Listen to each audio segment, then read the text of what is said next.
Welcome back for some more Final Fantasy II, the Pixel Remaster. We left off in the last one.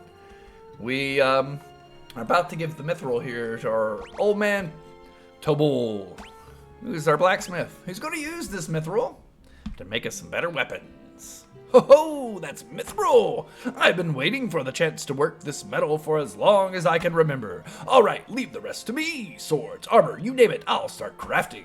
It's been too long since I let my hammer ring.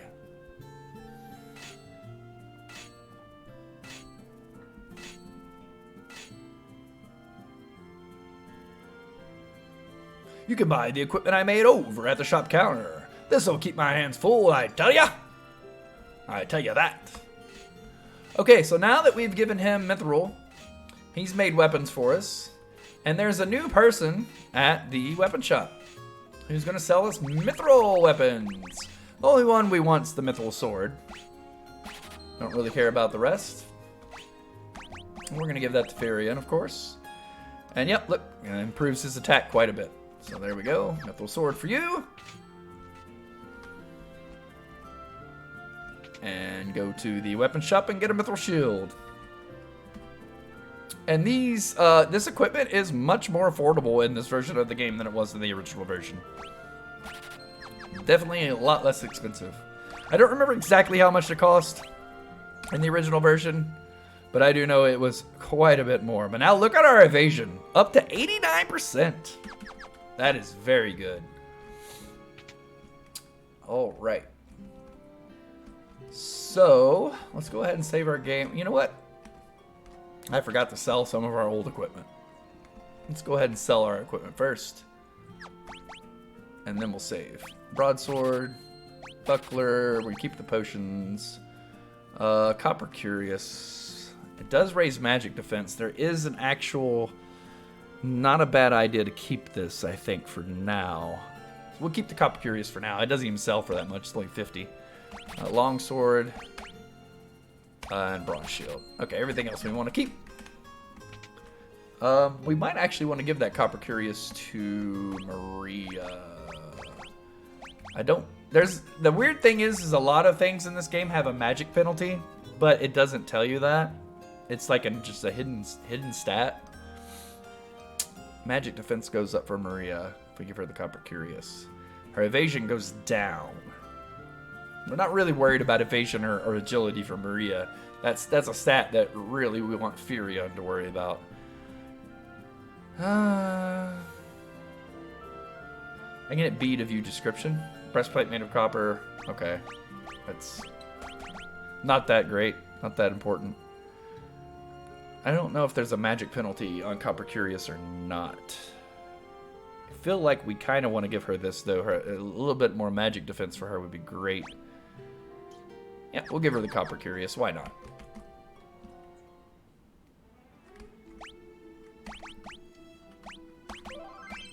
Alright, got the game saved. I can't remember exactly. There are some hints as what to do next. Okay, we talked to everybody. They'll probably tell us that we need to go to Basque, the Dreadnought and all that, don't we? I hear they're building the Dreadnought in Basque. Let's see what Gordon has to say. So you really found some mithril. You're certainly brave, I'll give you that. Next to you, I realized how pathetic I am. And Gordon, you are pathetic just because you say you are, right? Now you're off to destroy the Dreadnought? There has to be something I can do. If I were only half as strong as you. Dude, you're just pathetic. He didn't say anything to that. But yeah, I guess that's the only real keys that you need to know, that you got to go to Bafsk to destroy the Dreadnought, or just, there's a couple people like Gordon that talk about it. I think maybe some people in here will talk about it too. If the Dreadnought is completed, it will unleash a horror of the scale, a horror of the scale of which the world has never known. Please, you must destroy it before this is allowed to happen. I think the king might have something to say about it too, if I remember correctly. So we've lost Scott as well. He had proposed to Hilda, you know. Now he'll never hear her answer. I always thought he'd make a fine husband for her. What? The Empire would dare build such a weapon? This is the first I've heard of such a thing. Wait a second. Like, everyone, literally everyone in Altair knows about the Dreadnought, except for the king? How weird. Like, they're just not telling the king anything now that he's in bed. I think a lot of people probably just assume he's dead. Here he is in bed. He's still alive. So that is the way of it. They didn't tell me for fear of worrying me. No, maybe. Maybe they just, like I said, forgot you were even still alive. Yeah. Morgan betrayed us. Yeah, okay. He has a few interesting things to say if you want to go up to him and use some keywords.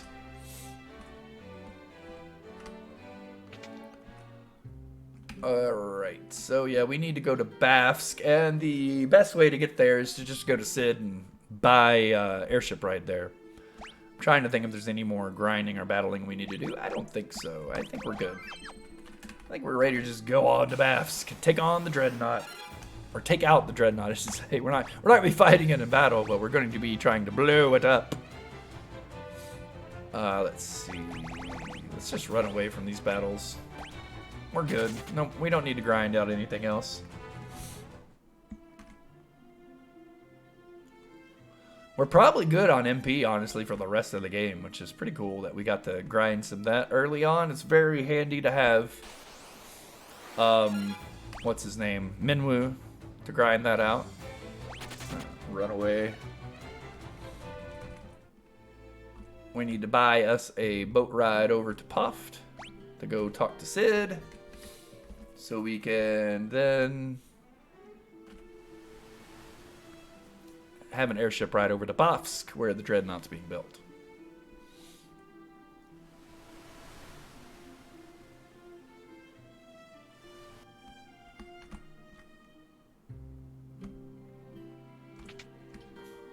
Or I guess we don't even here. Let's ask Sid about the Dreadnought, see what he knows. That oversized garbage scow. Airships aren't about how big you build them. Airships are all about what you can do, or what they can do. All right. Yeah, I don't think he has anything else to say. Can interest you folks in a ride on Sid's Pride and Joy, the only airship of its kind in all the world. No matter how far, we'll take you to your destination in the blink of an eye. Of course, transportation of this fine caliber comes at a cost. Interested? Absolutely. Now, you'll notice that Bafsk is the cheapest on the list. That is absolutely awesome that it is. You can walk to Bafsk, I believe, from here. You don't have to have the airship. But, I mean, who doesn't want to ride on Sid's airship? It only costs 100 gil, too. It's pretty cheap. Now, we'll have to walk back, but it's not that far, actually, which is why it's so cheap.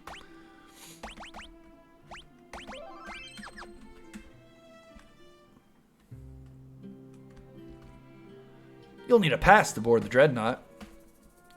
You're with the rebels, right? You gotta destroy the Dreadnought. And, of course, this town is taken over by the Empire, so there's Imperial soldiers walking around. This is the shrine. We needed to revive somebody, which we don't. The inn's here. Weapon shop. I don't believe there's anything new in these weapon shops. Anything, yeah. Actually, worse weapons than the ones we're using.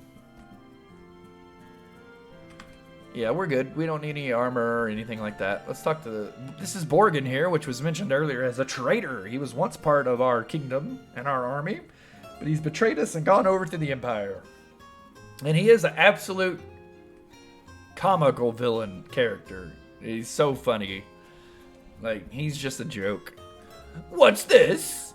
Back to work, work I say. If we finish even one day sooner, my glory will be exponentially greater. What a weird villain this guy is. There's a rebel spy masquerading as an Imperial soldier. If you can get to him, I'm sure he'll have some important information for you. Where is the Dark Knight? When is the Dark Knight coming back? At this rate, we're going to fall behind schedule for sure. So yeah, these soldiers here you can talk to and they won't attack you, like unlike in Finn earlier in the game. If you talk to them, they would attack you and they're so high level that they just wipe you out. But I wonder why this guy's standing all alone guarding a stairwell. Maybe he's the Imperial spy? I think so. General Borgen took command of things in Bask a short while ago. Things have gotten much easier than they were under the Dark Knight. It's hard to believe a bumbling idiot like Borgen could become a general in the Imperial army. Oops, you didn't hear that. So, you're the ones they've sent to destroy the Dreadnought. Don't worry, I'm on your side. There's an entrance to the sewers up ahead. It's the back way leading to the Dreadnought. Be careful. If they see us talking, they may start to get suspicious. So, I'm out of here. Good luck. Yep. And, yep, this is the entrance here to the sewers, like he said. That will take us to the Dreadnought. Yeah, let's run away. Low-level enemies we've been fighting up till now.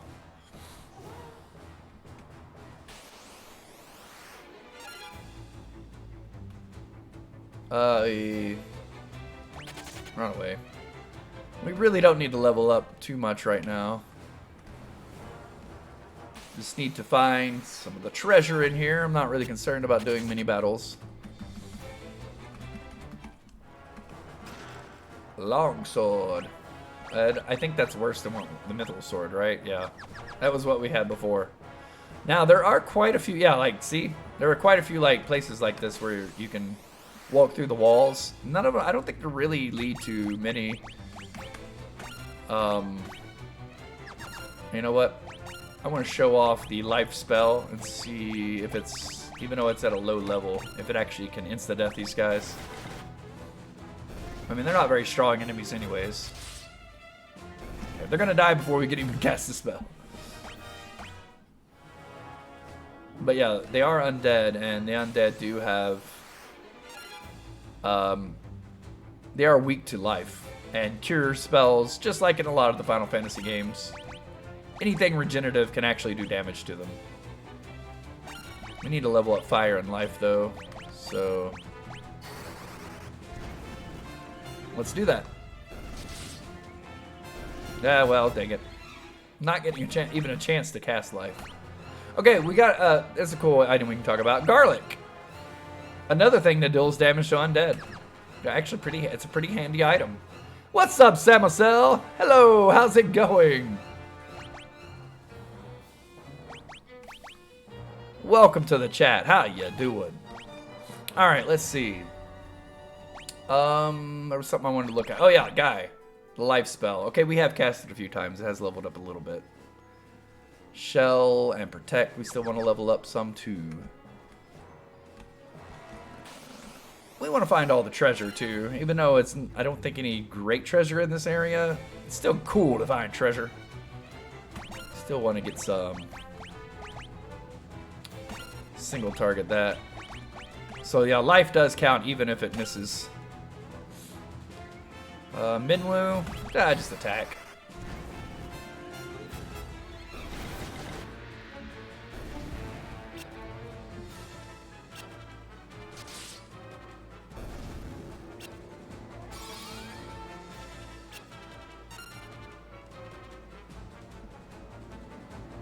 Hi, thank you so much for that. I do appreciate the compliments. I do try to be entertaining.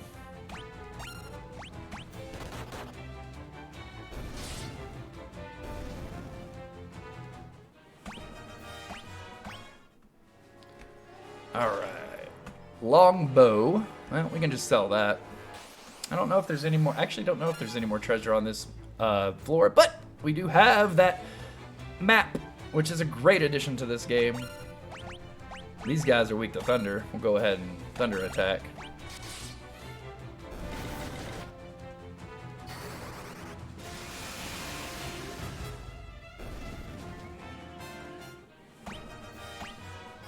Agility went up for Firion. That's awesome. The more agility for Firion, the better. Ooh, I meant to look at my map first. I think we got all the treasure. Yes. Yes, we did indeed. Only 2 treasure chests. I just gotta say that the addition to the map in this game was just such a good addition. I mean, it's a very short dungeon. Appreciate it.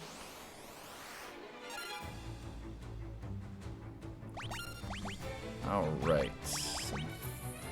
keep leveling up fire, and actually I'm going to start casting protect and shell to level those up as well. I also want to level up life as much as possible too. Let's have Minwu defend so we can make the battle a little longer.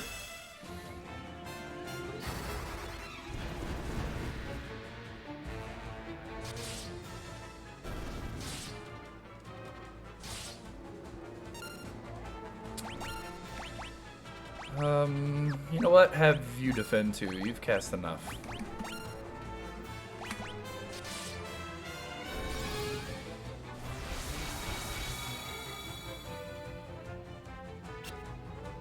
Minwu with the dodge.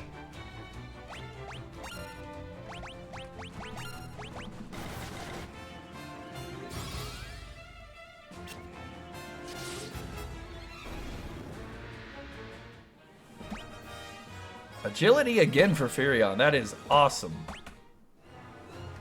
So, Furion's agility in this game affects how you get preemptive battles. And, well, obviously it affects his agility as well as far as evasion. I think it calculates into the evasion somehow. But it affects his speed. So when he takes his turn in the turn order of the turn-based game that this is.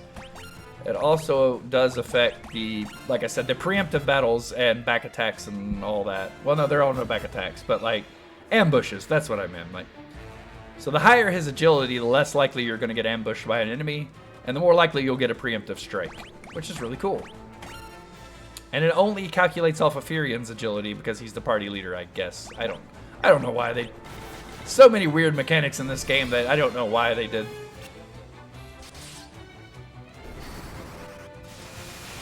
So yeah, the balloons are weak against thunder, which is nice. You can just wipe them out. Alright, Guy finally is gaining some spirit. We want to see that, for sure. That pertains to our white magic and how powerful it is. Ah, some undead folk. Let's show off the life spell as an insta-death spell. Here, we'll just single target a fire and cast life on them. We can multi-target life too. That's another cool thing. And the higher the life spell, the more likely it is to work. Yeah. So yeah, look, we hit one of them, but we missed the other one. Only works on undead.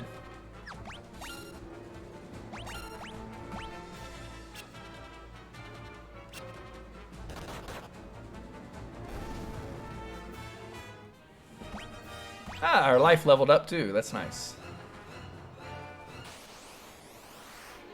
Also, I do have to say about the song out there. Actually, let's go ahead and just flee from this battle real quick. I want to talk about the really cool song in this dungeon.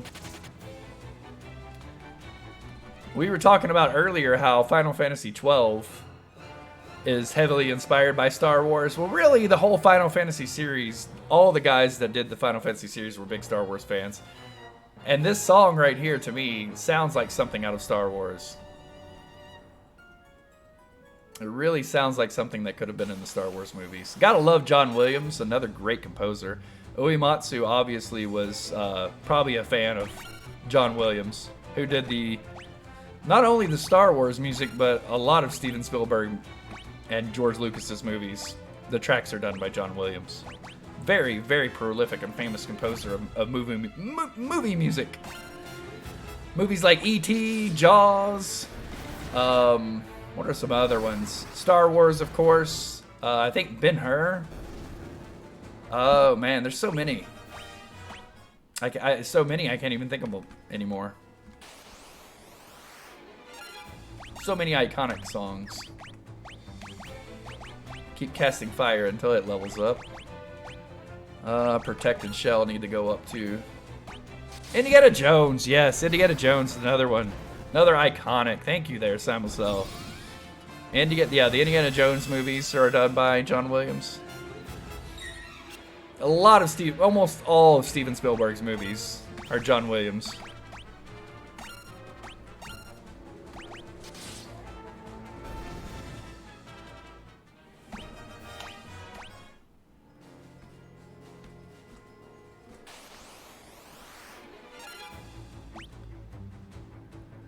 Let's run away. The encounter rate in this game is so insane.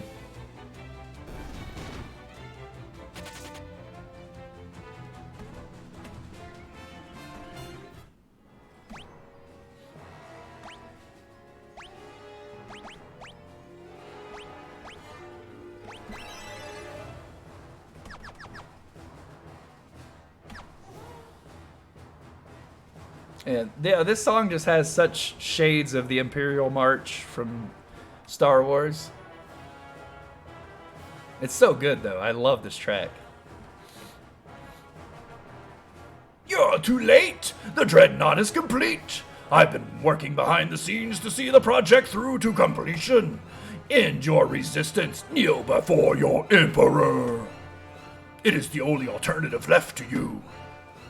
Consider what I've said. When the time comes, we will meet again. What a strange thing for him to say. And then here comes comedic relief villain Borgin, who laughs like a turkey. I wonder if that sound effect's still in the game.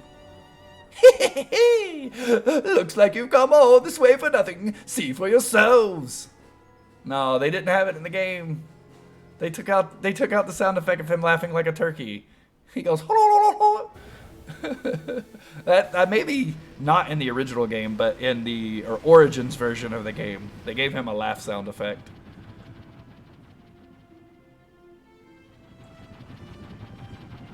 Uh-oh. Uh-oh. We're too late.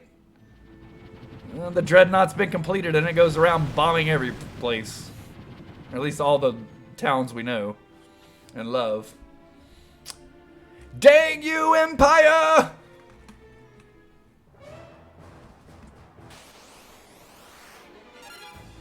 So, this room here. Yeah. Yep.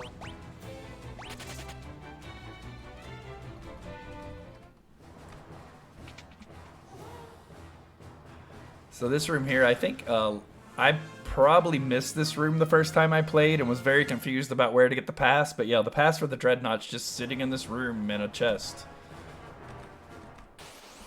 It's really weird. Also, there's a warp in this room to get back to the outside world. So you don't have to go all the way back through it. Yeah, Heidegger in Final Fantasy VII. Gwahaha and Gwahaha.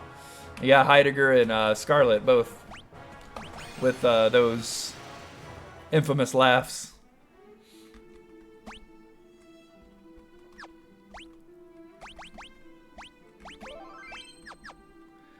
Alright, well, now we gotta walk back to... We don't have the... Sid dropped us off, but he won't come pick us up for whatever reason.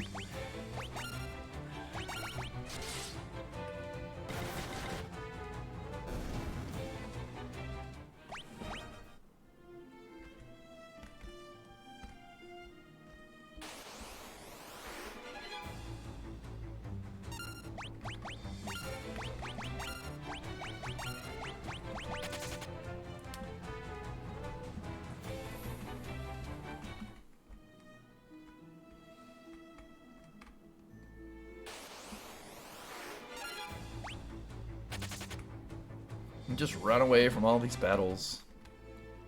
Way too many battles in this game. And now we get to see the aftermath of the Dreadnought's attack. And honestly, for an airship that big, the damage it does is not really that much. I mean, yeah, it blows some holes in some roofs. It leaves some craters in the ground, but all the people seem to be fine. Most of the buildings didn't suffer any damage at all. It's like, they kind of wrecked some things a little bit, but it could have been a lot worse. They could have leveled the cities to the ground, but they didn't, so yay! Alright, we need a boat ride to get back to Altair. To tell them we have failed. We did not take out the Dreadnought. The Dreadnought has been completed and is going around bombing everywhere. But not bombing it to the ground, just putting a few holes in buildings.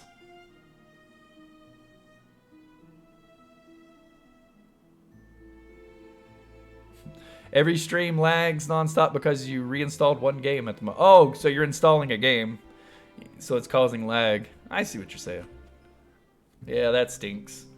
I know my internet most of the time is pretty reliable, but every now and then I'll be watching a stream and it likes to lag a lot too. And it kind of comes and goes. It is frustrating when you're watching a stream and it lags. I'm hurt. Wait. No, these are pirates. I'm hurt. Hurt bad. I don't think I'm gonna make it.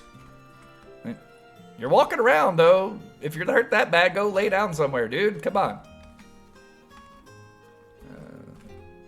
My daughter. They killed my daughter. Oh, jeez. Okay, maybe it's worse than I thought. The Dreadnought attacked and destroyed the entire town. I wouldn't say it destroyed the entire town. Did it wreck things up pretty bad and make some holes in roofs? Yes. Destroyed the entire town's a little overboard, I think. I mean, look, the inn's got a hole in the roof, but look, they'll still let you stay there. They're like, hey, come on. We still need to make money to fix that hole in the roof.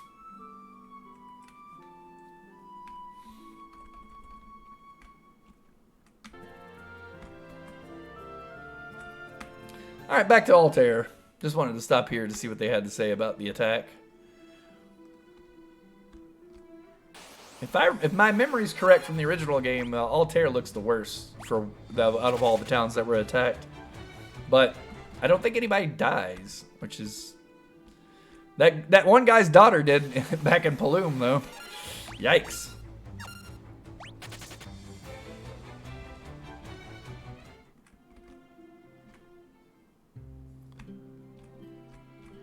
Actually, Altair doesn't look too bad either. Just holes in a few roofs. Hey, as long as nobody died, it's all good, right? Well, we can rebuild buildings, we can't rebuild people. We do not have the technology. We cannot rebuild him. The Dreadnought attacked, but at least our hideout is still safe. Everybody who was outside is dead. Whoa, maybe people did die, but it looks like everybody's here. Like, literally, everybody that was outside is now back in here. There's a man in Porth named Sid who just might know if the Dreadnought has any weaknesses. Sid was the first person to ever build an airship, and the Dreadnought's really nothing but a big airship, right? I guess if you put it that way. Prince Gordon's disappeared. I wonder where he could have gone. Hey, he's a coward. He probably ran away. I'm scared. Please, Lord, save our king. The king's in bed with an arrow wound. He's fine. I'd worry about your family over the king. Many were wounded in the Dreadnought's attack. The shock has even caused my father's condition to take a turn for the worse. I hate that my father has to see this. He knows his death is near. He wasn't that bad before, man. What did you do, poison him? Is there nothing you can do, Minwu? All those who live must someday die. It is our fate.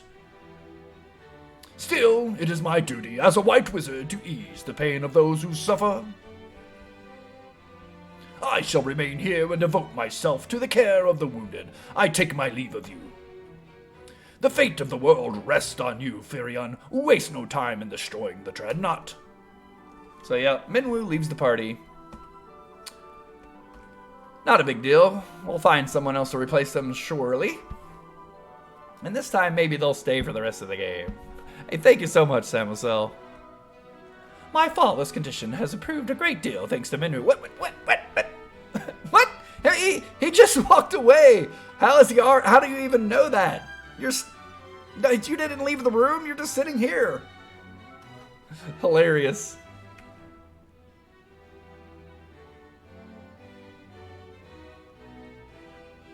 So is this same Sid in Final Fantasy VII, both build airships, or same as in Final Fantasy IX? I don't know. This was the very first Sid of the entire series that's in this game. This is where Sid was introduced to the Final Fantasy series. And I'd say he's probably most in personality like Final Fantasy VII Sid. He's not as foul-mouthed, but he kind of has that a similar personality to Final Fantasy VII Sid. Final Fantasy IX Sid also builds airships, but is also the king of Lindblum, right? I really like 9 and 7. They're two of my favorite Final Fantasies for sure. My father's condition. Okay, yeah. Somehow she knows her father's conditions improved thanks to Minwu, even though Minwu just literally walked away and have probably not even had time to start treating her father. Let's see what she has to say about this. Many lives were taken in the Dreadnought's attack. How are we supposed to fight something that's so terrible? And she has nothing else to say. Okay. Well, the clue we got was we're supposed to go talk to Sid about how to take on the Dreadnought, but let's talk to Minwu first. The king's illness goes far beyond the physical. There's little I can do. But Hilda just said his conditions improved quite a bit because of you. Oh, this game and the plot holes. So many perished in the Dreadnought's attack. Perhaps it would be best if we surrendered to the Empire. Oh, geez, that's just crazy talk.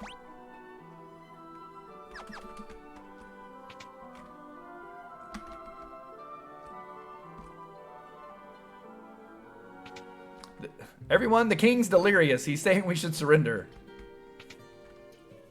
All right, let's check out. We don't need to stay at the end. We're full health, full magic. Time to go talk to Sid. See if he has any ideas how we can stop the Dreadnought.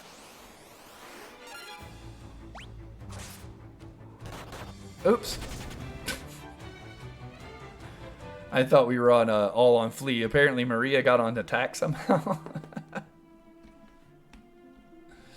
Yeah, Sid's over in the other town. I'm pretty sure for the rest of the game now too, all these towns are just got craters everywhere and holes in roofs.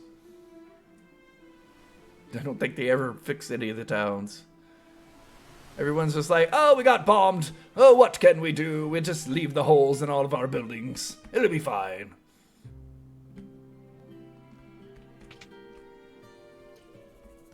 So let's see what Sid has to say. Let's ask him about the Dreadnought. What do you want to... Ah, jeez.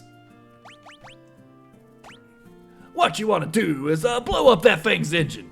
Do that, you can bring down the whole overgrown tub.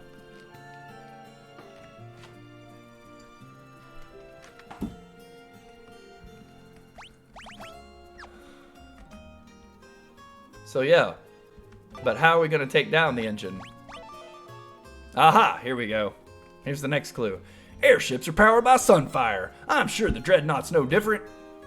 I don't think he has anything else to say.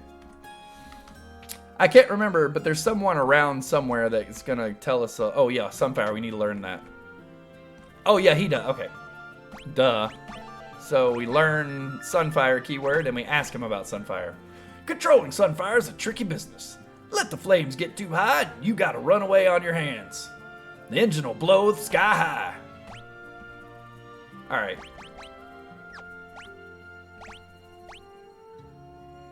I think there's somehow he tells us about... Somebody tells us about where to get the sunfire and stuff. I can't remember who. But, I believe it is... It's one of these... I think it's Kashuan where the sunfire is. I'm pretty sure. Why is Altair cost 700 gil to go to and it's not that far away? Jeez, dude. Pretty sure Kashuan's where we need to go, but I can't remember. I think there's an NPC somewhere that mentions it.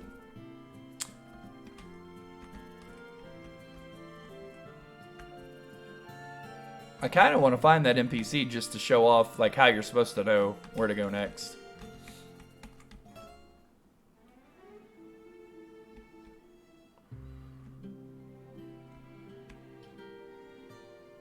I was thinking it might be Gordon, but now I think about it, I think Gordon is already in Kashuan.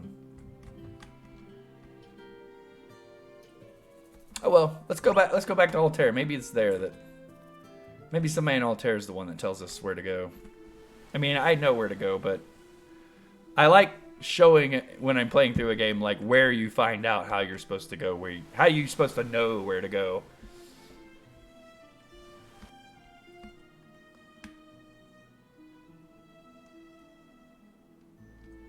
I love how it's 700 to fly to Altair, but like you can literally just take a boat ride there for 32 gil. Save so much money.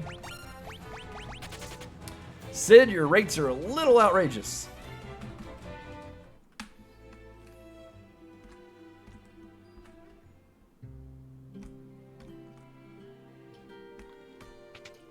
Let's see. Maybe it's Princess Hilda that we use the keyword Sunfire on her and she tells us about Kashwan. Yeah, there we go. Sunfire is the crest of the kingdom of Kashwan. Its flame still burns on the ground floor of Kashwan Keep. Scott and Gordon have told me many stories concerning the flame. The finer points of the tale are not known to me. However, I seem to recall that the flame cannot be held in just any torch. Sid told us that we might be able to use Sunfire to destroy the Dreadnought. Then there's no time to waste. You must depart for Kashwan Keep at once. If you hire Sid's airship, the journey should not take long. That leaves only one question. What can you use to bring the Sunfire back? Okay, yeah, I forget what we need to do. Maybe the king. Maybe the king knows. Scott sealed the gates of Kashwan Keep to protect the Sunfire in the event they were defeated in battle. You'll need the Goddess Bell to break the seal.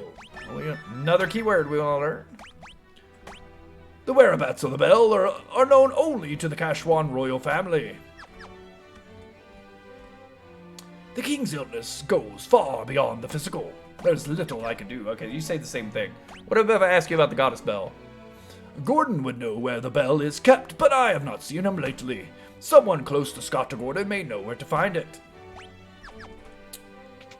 Alright, let's ask the princess was close to Scott and Gordon, so let's ask her. What do you know about the Goddess Bell? I've heard Scott and Gordon mention the bell. The gates of Kashwan Keep open only to the voice of the Kashwan or the ringing of that bell. The bell rests deep within a cavern on the snow plains. It will not be easy to retrieve. So it is your intention to enter the snow cavern. Very well. If only Gordon were here, there would be no need for you to risk such danger. But he isn't, so you must. There is nothing I can do but pray for your success. Joseph knows the snow plains like the back of his hand. You should seek his counsel. Alright, well, now we're getting some clues as how to continue with the game. We need to go to talk to Joseph, which is in Salamand. Now we could walk all the way there, but why would we want to do that when we can just get Sid to fly us there? So we need to go back to Poft and hire Sid to take us to Salamand again so we can talk to Joseph.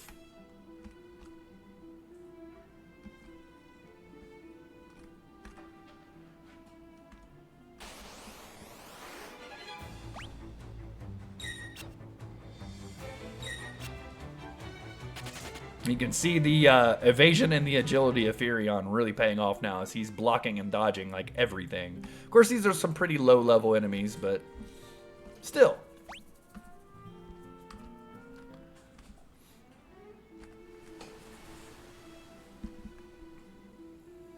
And Salamand's actually not very far from Poft, but at the same time, it's just more fun to ride the airship.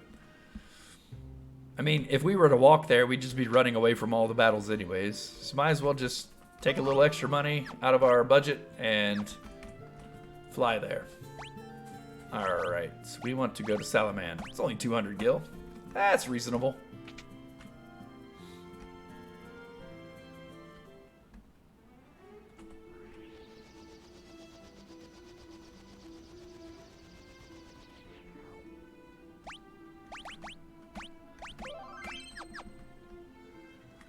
Alright, let's see what Joseph's got to say about this whole mess.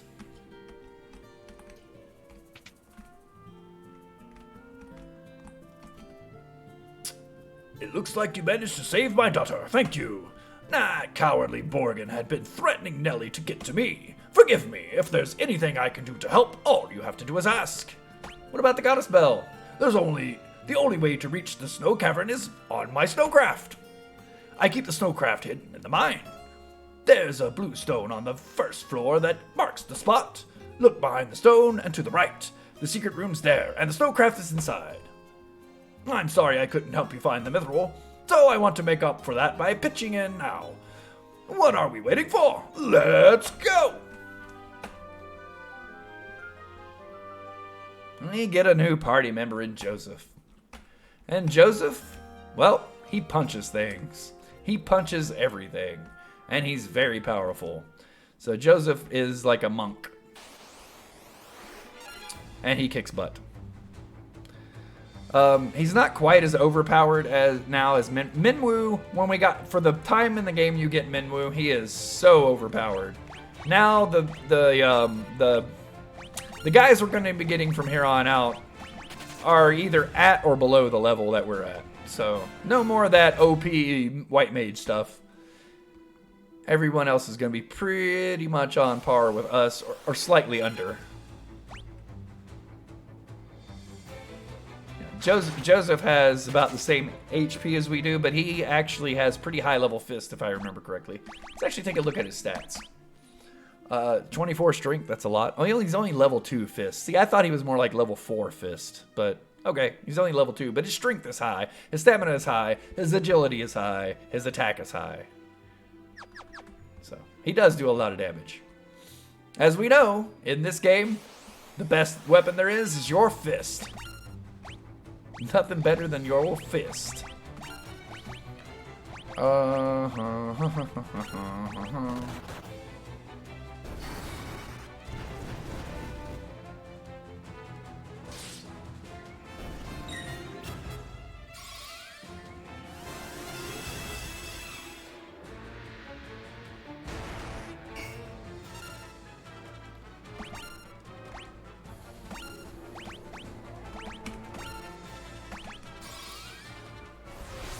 Level up some of our white magic while we're on our way.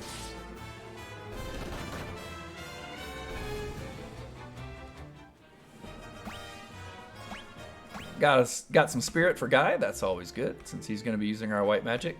Oh, what am I doing? We got to go to Cement Falls first and get the snowcraft before we can go. Before we can go on the snow plains.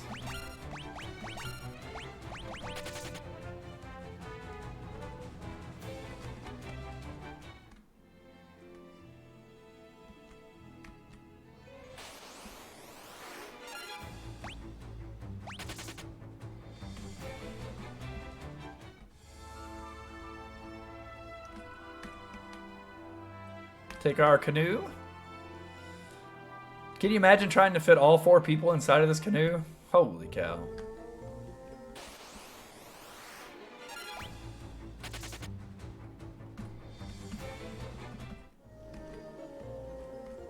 Alright, so here's the blue rock they told us about, and the secret passage is right next to the blue rock. Yep, there's the exclamation point. Joseph just punches a hole in the wall. Not really, but he punches everything, so it might as well, right? Joseph turns a small rock jutting out of the wall, and a passage appears. I think he just punched a hole in the wall, but hey.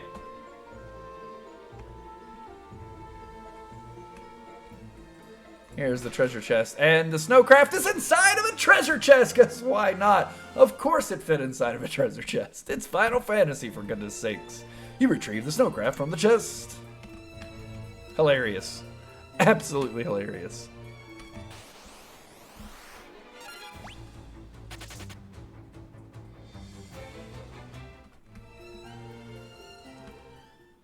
Alright, now to the snow plains.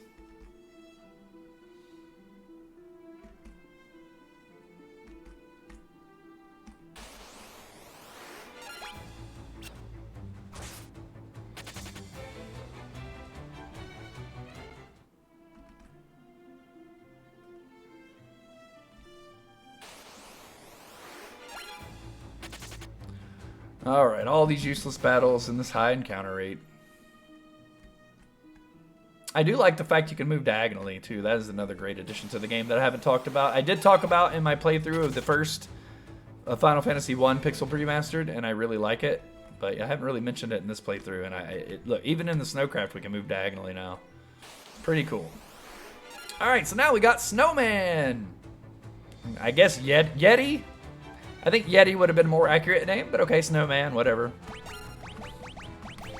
We'll cast some fire on them, and cast Shell, and Joseph Punch! Furion missed.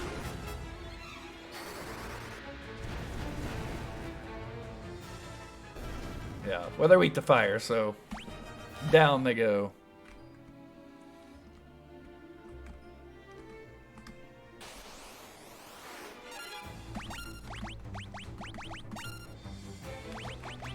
Did we even get shell? You know what? Just attack. Just attack. Just attack, guy. Although we do need to level up our white magic. Fire leveled up. Nice. So we're good on fire. We really don't need to cast it any more than we necessary. Don't have to grind it anymore. Oh, actually, there's something I want to mention about this, the Snowcraft too. There's like some type of mini game you can play. I forget what buttons you have to hit, but there's a certain combination of buttons you hit, and you can play like some type of mini game, and you can actually get like gil and items from it. It's not necessary. It's just a side. It's just a cool little note. And like I said, I totally forget how you actually access it. It's like LR and A or LR and start, something like that. It's not really. Just something to mention, not something that's necessary. Icicles, of course, they're weak to fire, as you might suspect.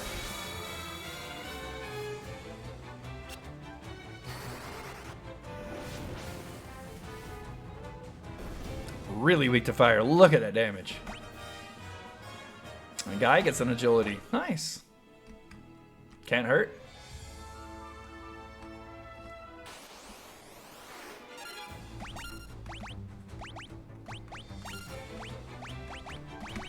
Cast Protect.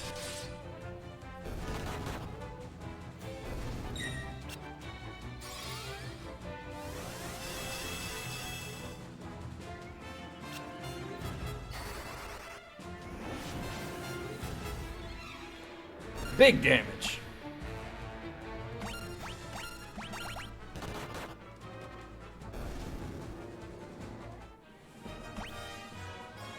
Joseph gets agility. Okay. We're on the agility train now. How about some more for Furion?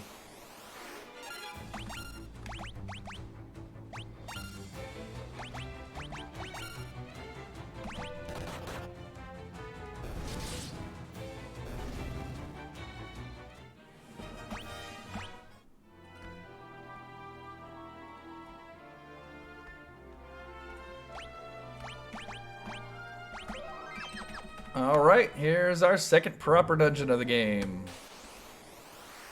I really don't count the sewer area. It's only 2 screens. Not really a proper dungeon. But this one's another proper dungeon. Actually, thunder. These guys are weak to thunder. Grenades and balloons. Cast life. They're gonna be dead before we can even cast the spell, though. Guy levels up, gets some more HP. Very nice. These guys are undead. They're undead. They're weak to fire, and they're weak to the life spell. Go ahead and cast the life spell on them.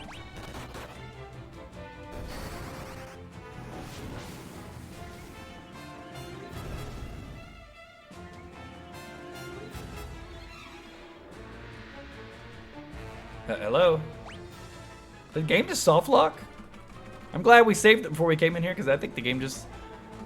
I think it crashed on us. I wonder why. I wonder because by casting life on these guys, if somehow it locks the game? Or maybe the fire spell? Something locked up the game. Interesting. Well, like I said... I'm glad I just saved the game. Holy cow, could you imagine if I had forgot to save and I'd been like, oh no. Well, not a big deal. But anyways, what soft locked the game? What are we gonna do about it? What's the rest of this dungeon got to offer us? Find out in the next one. See you then. Adios, amigos.